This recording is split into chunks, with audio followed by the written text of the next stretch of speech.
Hi there, I'm Adam Kivas and this is my novel. Listen. Lucy Knight and Glenn Chase arrive at another crime scene. It is an American job center building. It is morning. It is an ordinary working day. People are still on the street. Who would have been either attending some courses in the job center or who would have been on the way to their works. The streets are filled with onlookers. What is going on is in everyone's face written. Lucy gets out of the car. Glenn is still grudging, and he moves ahead, struts ahead grudgingly after the scene in the FBI director's office. He has not spoken to Lucy. Lucy is thoughtful. Again, she is crippled with the fear that he could act out and act indiscreetly and unprofessionally on the crime scene. And now even more eyes are resting on her. She can feel all the eyes on her, that she's been gazed at, that she's looked at, stared at, and evaluated. And again, she can get a faith, strength, and struts into the American Job Center building. After the entry, there's a long hall. A long hall which stretches into the depths of the building. When no one stands in those halls, it may look ridiculous why there are so long halls.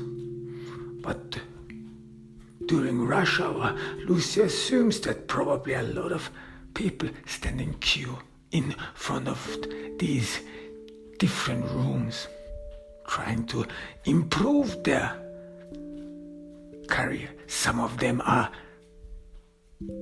looking for jobs, need help in applications, or are just desperate, need financial support, and so on. The average American is actually not attending these job centers. It is rather those who are unemployed, who hit, if you want, rock bottom, who cannot help themselves by their own means. Lucy walks along these long halls. It is an ordinary public building in America. The public buildings, they are somehow crumbling. They're old, need immediate renovation. Not enough money is spent on public buildings. And you can see that. You pretty much realize that this building was probably erected in the 70s and 80s.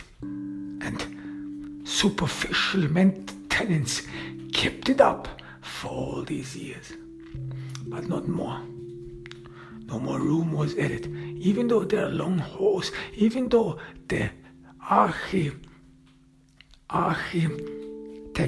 and the constructors in their foresight saw that probably a lot of people will attend and visit these public buildings, so they created ample space. But however, they couldn't have fathomed that their estimation of how many people eventually would enter these buildings, they couldn't have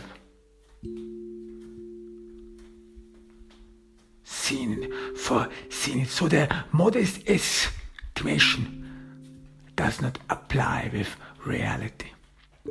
And thereafter, one notices there was no effort made for the American people, because as it seems, this public building, probably from the 70s and 80s, was meant to improve the lives of ordinary Americans.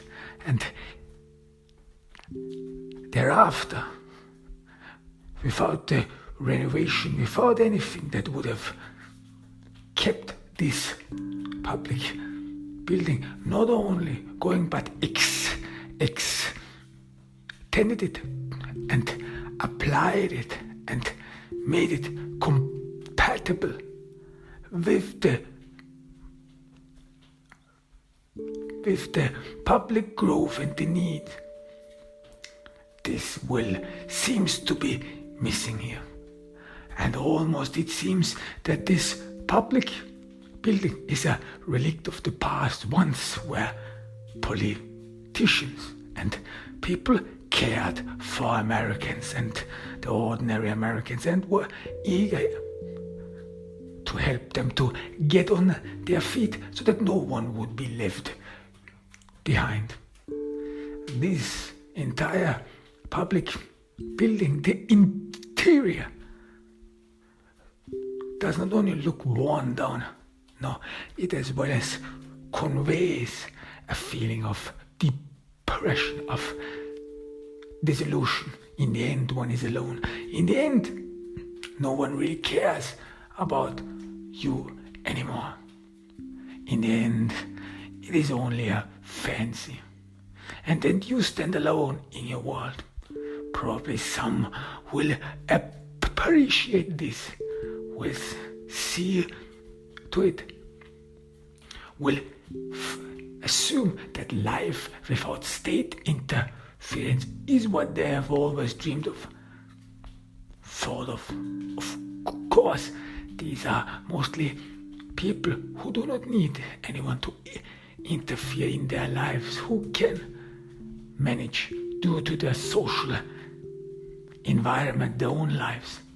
But there are many who would need support. There are many who would need public help to get on their feet, to get their decent lives without any welfare checks. So this is a building of the past, once people cared for each other. Lucy can already see some forensics. They're bustling downstairs. See, she approaches a concrete floor. This is one of those staircases which are common in public buildings. They are of concrete, massive, broad. Seems to be as if life, in a way, as if they would be supportive of your career ambitions, of your life ambitions, massive enough to carry everyone. Lucy and Glenn descend the stairs, and they see forensics all around. They show their badges. One forensic approaches Lucy and Glenn and starts introducing the victim. Doreen Vault, 37. She was strangled. She lived alone. She had no relationship to anyone. She lived in an department in a living complex. That's all we know so far. Lucy thinks about it again. This is another loner. 2 of the previous victims were as well living alone, were as well detached from social gathering. Doreen Vault was an employee of the job center. She met a lot of people every day, but yet she lived alone. Apparently no friends, no boyfriend, no partner. So how does the killer get to these people? The job center is a great opportunity to see and meet and visit a lot of people without actually losing one's social mask, because someone who meets a lot of people every day in the end will not be able to remember all their faces. Rather, one gets submerged in the flood of new faces, in the flood of different personalities. It is even hardly possible that one even remembers and notices all the different names one is dealing with.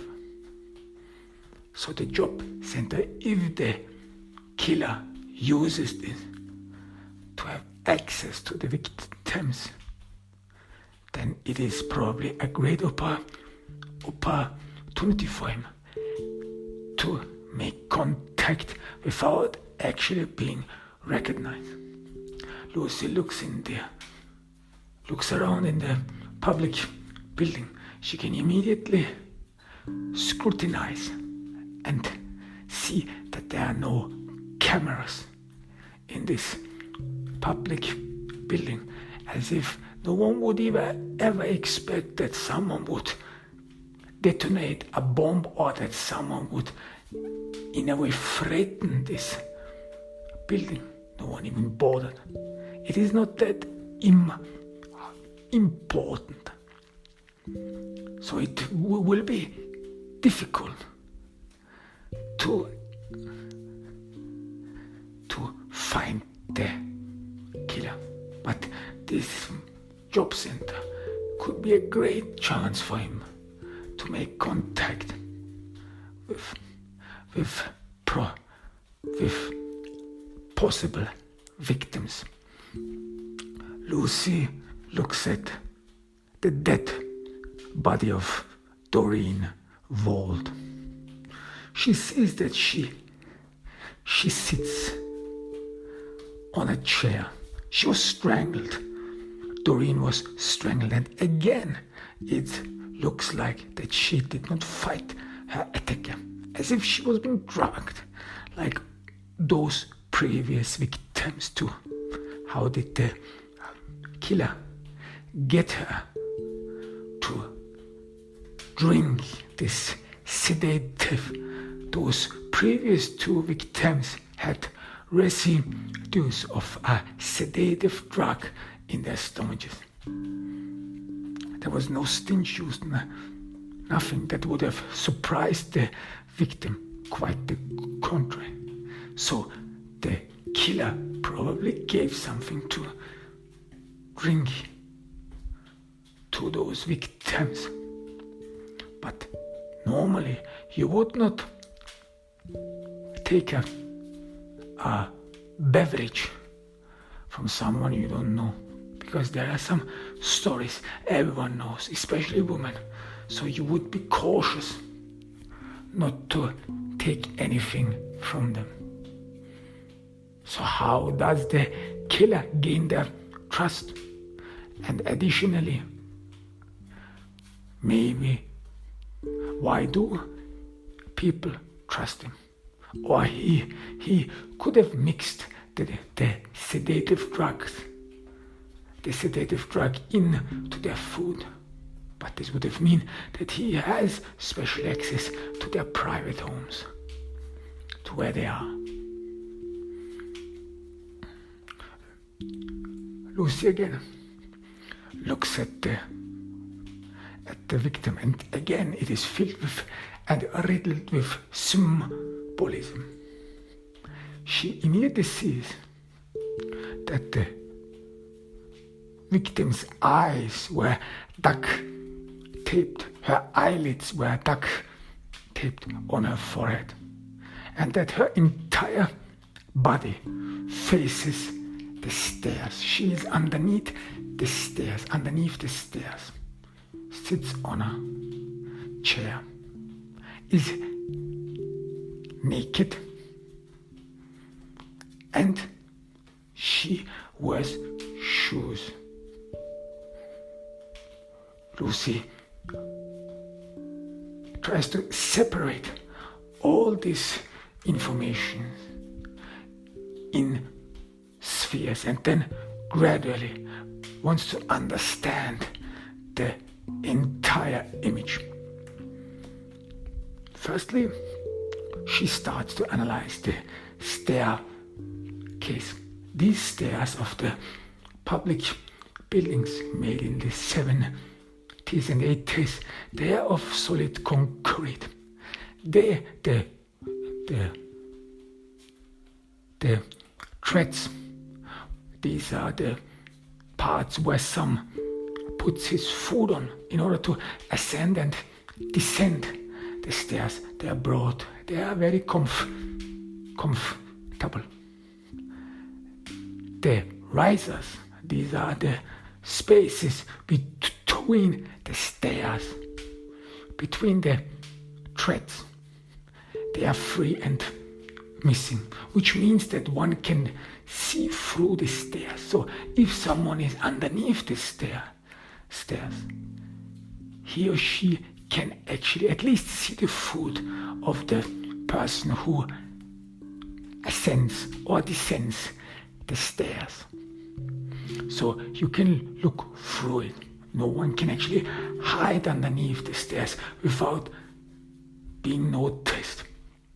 And third, that the wall stringer is missing, so that the concrete treads are fixed directly to the wall. These are public stairs. And the victim, her entire body has been turned purposefully underneath the stairs and towards the stairs, so that she sees who ascends and descends the stairs. And her eyes, they were duct taped on her forehead. Her eyelids with duct tape were fixed on her forehead. They were prized open so that she sees who ascends and descends the stairs. Lucy then sees that the victim does not wear any jewelry. She looks around for her clothes and sees that in the corner her clothes were tossed carelessly in the corner. They lie next to a desk, an ordinary desk you find in public buildings, and on the desk is a white sheet of paper, a white sheet of paper and a pen, nothing else. They do not lie there in order meaning they are not carefully placed there, so that the pen is in exact proportion to the white sheet. they seem to be not symbolic important, only utilities, but yet part of the scene. Lucy immediately sees that because all her jewelry and everything was stripped off of Doreen, it is no coincidence that she wears shoes. The shoes are some sort of weird. They do not fit the entire image of it all. And in addition, an acid floor soap was poured over the victim. And in some places of her skin, it has seared actually her skin. So was she ointed. And Lucy turns the victim and sees that on the belly of the victim there is an upside down cross, a cross which you would mostly see in cults or in satanic rites. But this is a red cross. It is a Petrine cross. It is upside down. It is on her belly, on her womb. Lucy thinks about all this and how this may add together, what the sense of this is, and how the killer sees the world, the meaning of it all. The ascension or the descension of the staircase could be an indication for life. A stair or ladder, for that matter, is that you climb up. There's some sort of indicate a growth, personal growth, or a spiritual growth. Ascending is always associated with a spiritual growth toward heaven. The ascending of Jesus towards heaven, always you move up, and the hell is always down, descending. So this means while ascending is always positive, personal and spiritual growth, as well as it always entails a descension, personal loss or incapability, stray from the right path. So this is always combined. You have to see ascension always with descension, with the possibility that it is not possible to rise in your life, because failure in life is always present with success. You could possibly fail. You could possibly not succeed. And the victim's eyes are forced open so that she should see, that she should observe life, observe spiritual enlightenment, so that one has a role model like Jesus who was the shepherd and who was the role model for everyone, and whose life became a role model for everyone. Jesus who sacrificed himself for the sin of all humanities. So this is very important, and this then helped him to ascend, reach a new level in life. And humans who follow, Christians who follow Jesus, see this ascension as something positive. One would assume that sacrifice and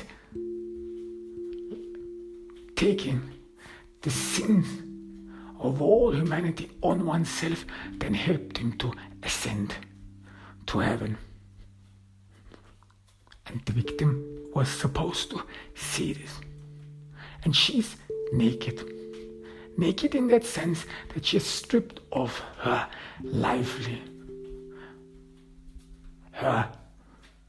attachment to life, that she's naked, that she cannot hide behind those clothes. This is her body. This is who she is. She cannot cover up. So being naked may be, in one hand, be considered as being demeaned and degraded, but as well as it means that one faces the borders and the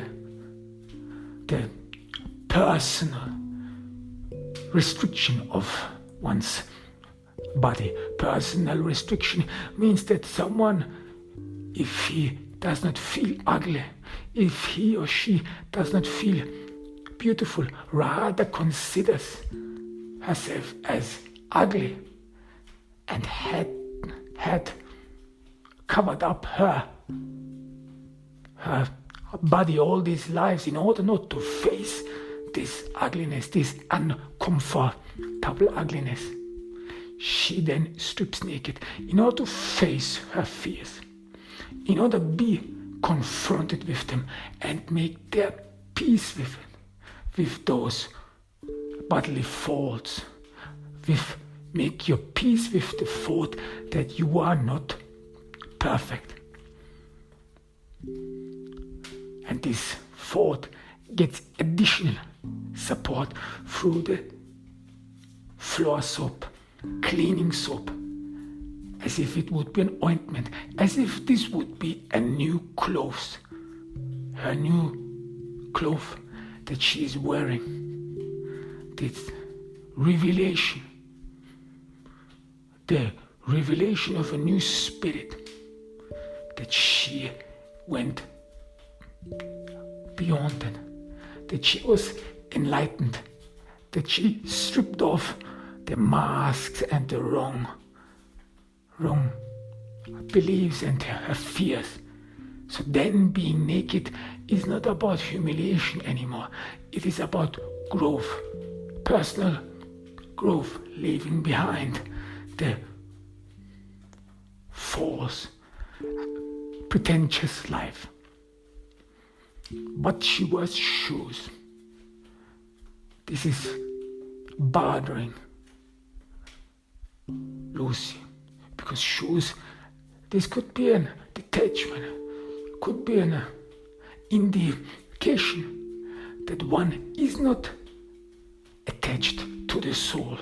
There is still a barrier between oneself and God's earth, from where one descends. This is God's earth, therefore is the footer, the step, the first step, which one leaves behind while one ascends towards heaven or ascends in life. So maybe it could be an indication that one still needs protection from the filthy human earth. Even though it is God's soil, yet the devil sets foot on the earth. The devil walks among the living, more walks among human beings. And every step he makes poisons the earth, so that one needs protection from it. One needs to protect their feet. But as well as those shoes, they could be an indication for a journey, an upcoming journey. a spiritual journey, it is still the ground floor where the victim is, and that she is, and that her eyes are prized open, could be an indication that she should watch, that she should see that this is the beginning of the journey, her spiritual journey, that something new is about to start. And for this, she needs her shoes to prepare herself mentally for this new part of her life.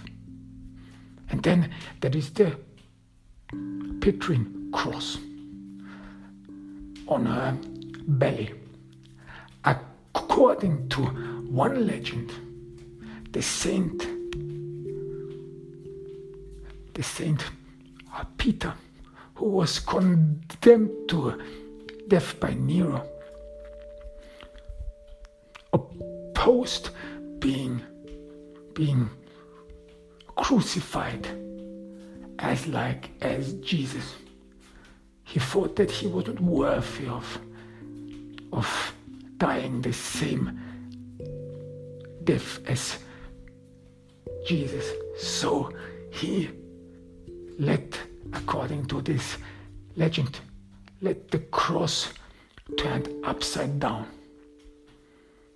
So the cross in Christian religion is an indication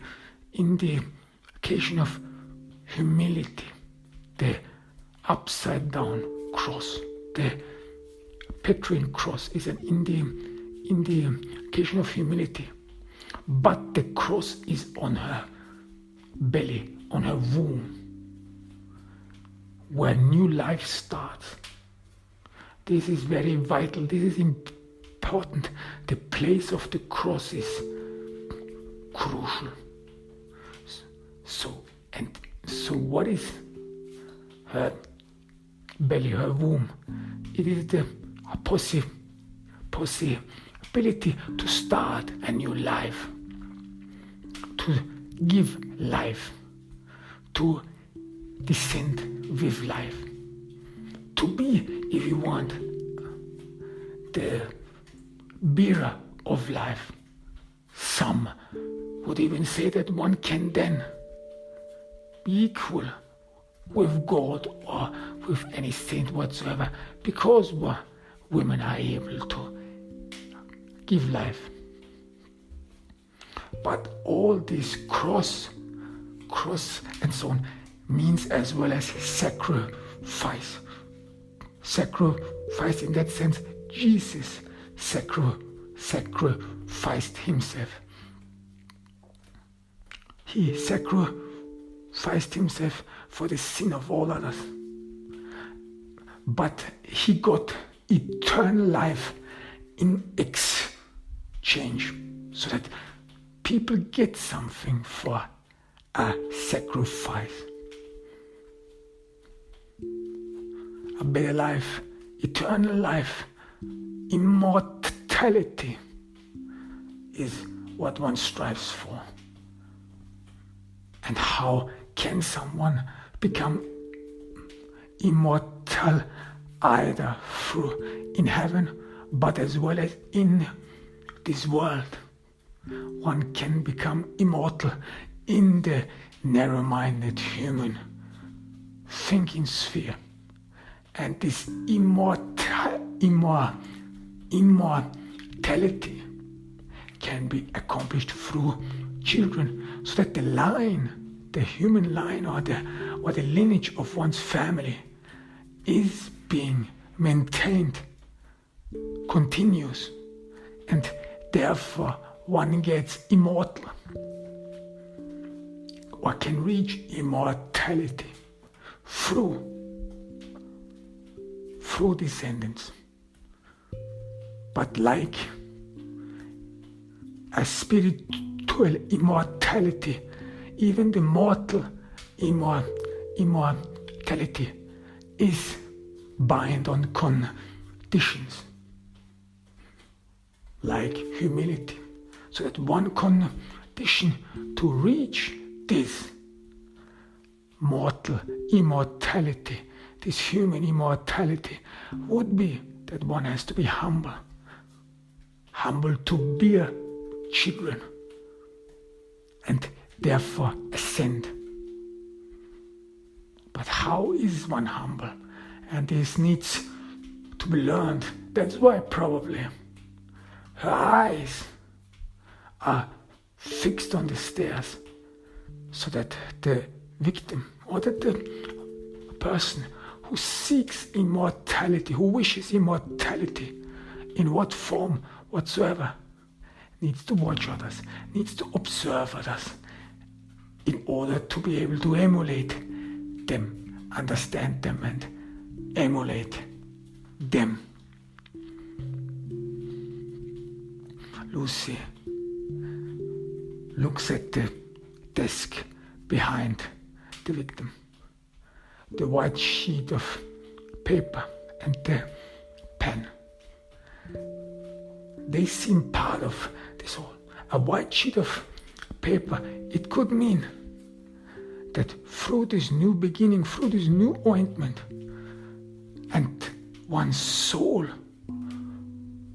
which has been relieved, so that the past, the heathen life, was left behind, so that one is now an unwritten sheet of white paper. One is relieved of all his sins, and a new chapter of one's life has started. A completely new chapter, which was not written on so far, which is a blank space.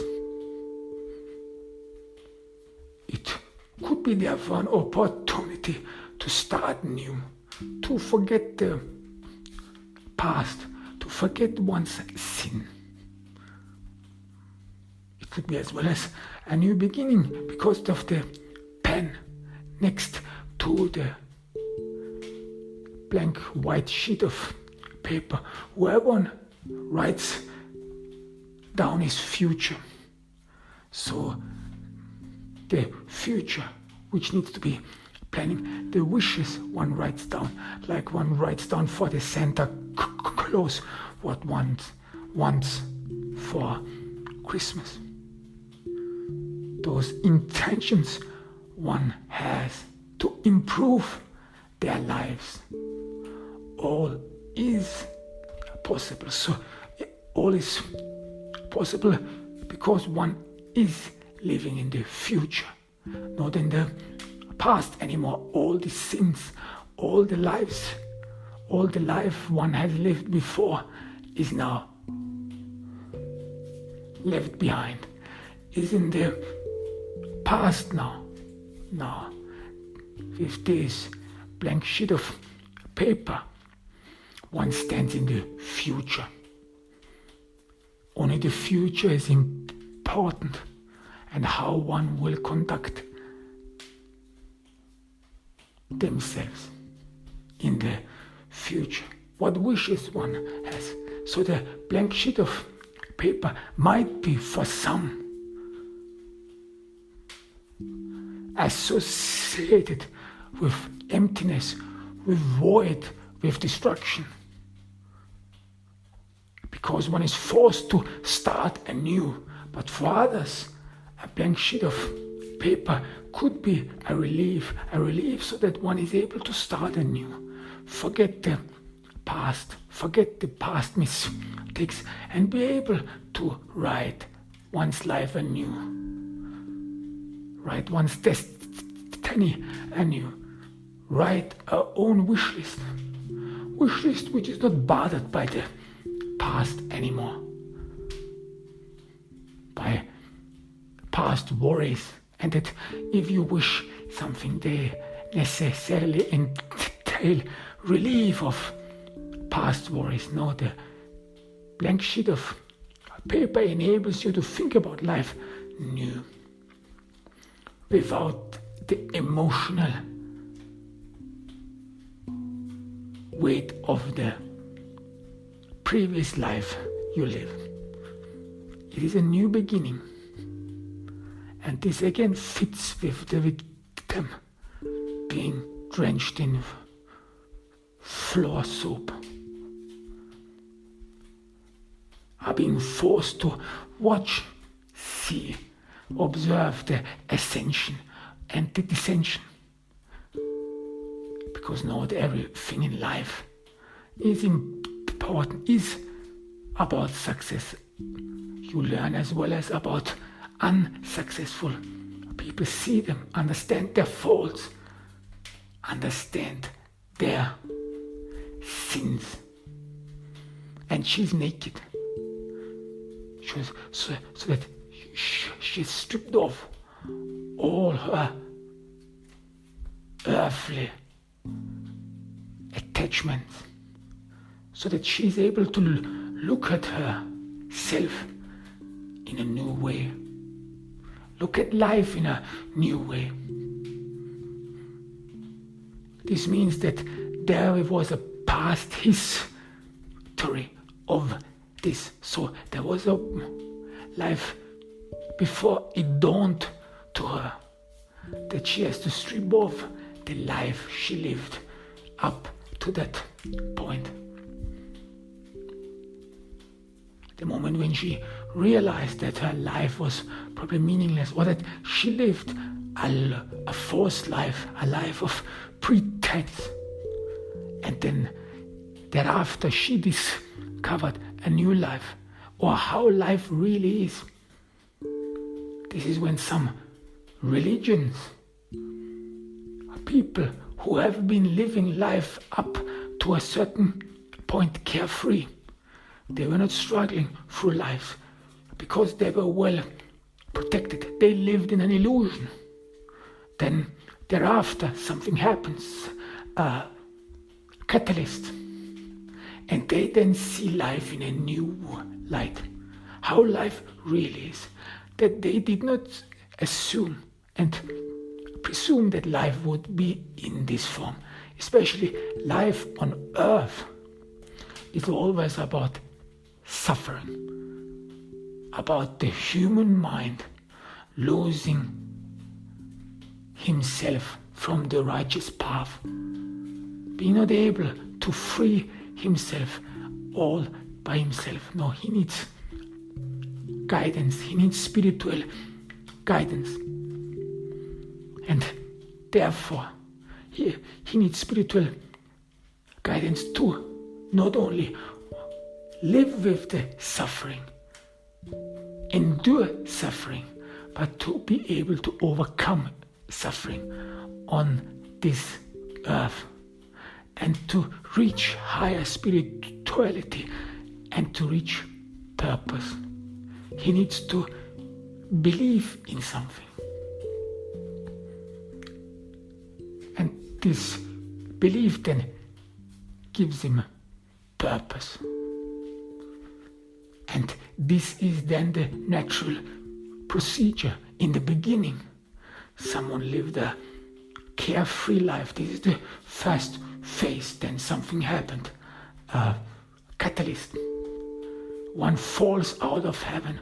One falls out of the world which one assumed up to that point. That would be a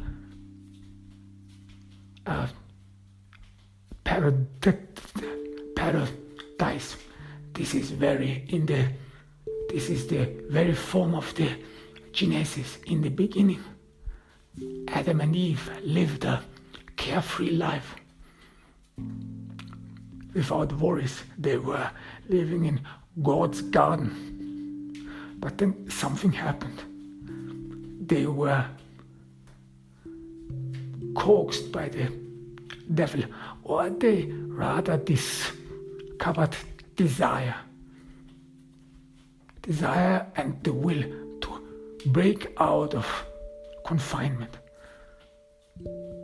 God had given Adam and Eve a free will, but he had built it on a condition that they should not eat from the tree of sin. But they did. So this was the original sin, the first sin which threw humanity out of heaven. And from that point on, humanity was doomed to to redeem their sins, to accomplish or regain the entry to heaven. Humanity had to prove themselves. And all ascension pretty much starts with this feeling, with this pathway. In the beginning, one assumed that life is beautiful. Then something happens, a catalyst. One discovers something. And this new discovery is life changing. One looks at life in a different way. Thirdly, then this discovery has a consequence. A consequence one has not thought about. One gets miserable. One has to live a wretched life like Adam and Eve, who had to live on earth from that point on. And then one understands his own plight, his own misery, and one wants to overcome this suffering, this wretched life, in order to reach higher enlightenment, in order to reach God's paradise again. But your pathway is marred with obstacles and necessary sacrifices, like trials in which you discover yourself, you discover the true meaning. And one trial would be that the human mind, or that the Redeemer, the repentant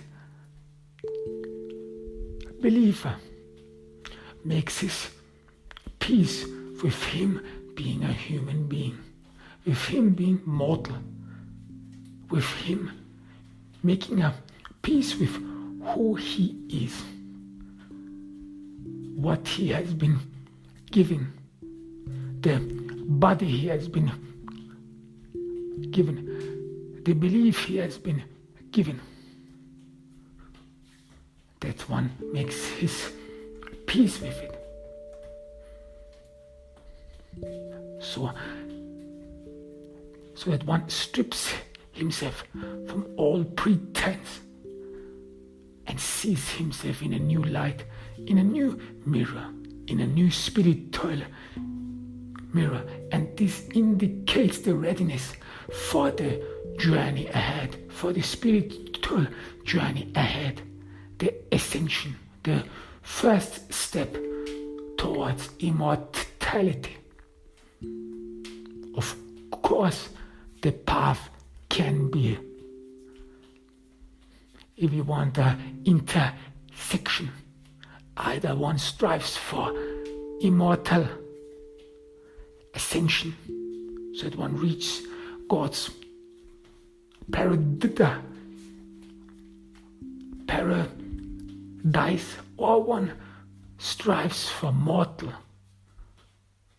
ascension. One is able to maintain and nourish the lineage, human lineage, and therefore in the human mind reaches immortality. But this is not really immortality. It is only a humbug in human mind.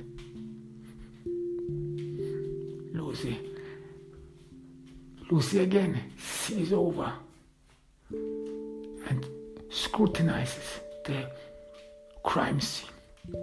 The entire crime scene is about someone learning about life. It is as if someone is forced to observe, to understand. It is, if you want, a pre-education. Even though Doreen was 37, she apparently didn't need it. Some ground basic education, how to ascend, how to understand life. Basics to help her to come clean with her life, to get and accomplish what she strived for. Her gaze indicates that. But what does the killer mean with that? All the previous two victims, they have nothing in common. And now the third, Doreen, they seem all detached. There is no connection between them. Every victim had in its way their own struggles, had their own lives. There is no visible pattern, only an assumption that it is the same killer.